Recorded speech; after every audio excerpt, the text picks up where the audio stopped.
mentioned this inner circle and a 24-month agreement. Explain more about that. Are you talking about other agents in your office or other agents in your area? Who's helping you, and how did you put those relationships together? Basically, I get approached constantly about trying to get into this business. And what I've realized was if you train these agents, it's going to help everybody. A rising tide lifts all ships. I'm a firm believer in that. If you're going to try and sell foreclosures, you better know as much about them as you can. Same thing if it was a lakefront property or a tennis property or anything. You need to know the product. So when it came time to where me actually going out and putting up signs and lock boxes at a house, boy, that's going to slow me down. Is that the best use of my time as a high-functioning adult?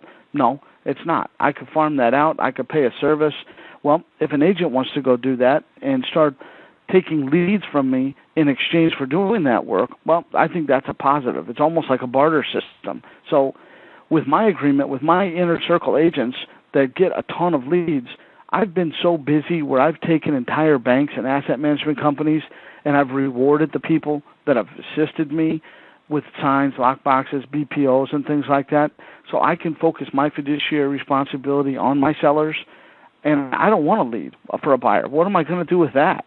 And so the people that I give those to, that's one way they get rewarded. The other way is if you've earned your stripes, I'll actually give you asset management companies or banks to deal with on your own without me. That's the reward. That's what I'm talking about. Is this a formal program where you advertise for these folks? Never. Yeah, I've never had to. There's always a list of people that want to get on there. I keep a little scratch piece of paper on my desk right now. I've got 6 names on there, and 2 of them already have lines through them. So, these are the next ones that'll get in if I ever have a geographical area that needs some help. But most of these people have been with me for 5-6 years now. How many people do you estimate you have in this inner circle? I'd say 10. And basically their job is to just take the leads from the buyers and do a good job with them. They help you with all the administrative and manual tasks. Well, I actually have full-time administrators, so there is a difference. I don't want to hire a desk worker to try and do it. I want someone who's never in the office. Those are the people that I want out there, because sometimes things happen at properties. If I had a property that had a break-in or something like that, and they want me to go, hey, Mike, did anybody, check on this property and, since allegedly it got broke into?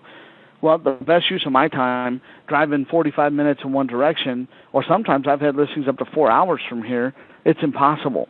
So I perform as a listing agent, not as a property inspector. So the inner circle sometimes is a property inspector.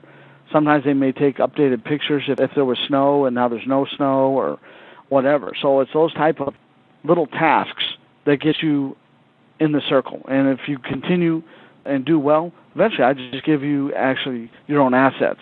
And those are the ones you can, deal with on your own. I think some other folks that are doing what you're doing will call this person or these tasks a field rep or a field agent. They're going back and forth to the property. Sure, I understand that terminology. That might work. So you're farming that out to other agents that you know. In exchange, they get to pick up the buyer leads. That's their compensation. You're not paying these people any other compensation. Is that correct? 0.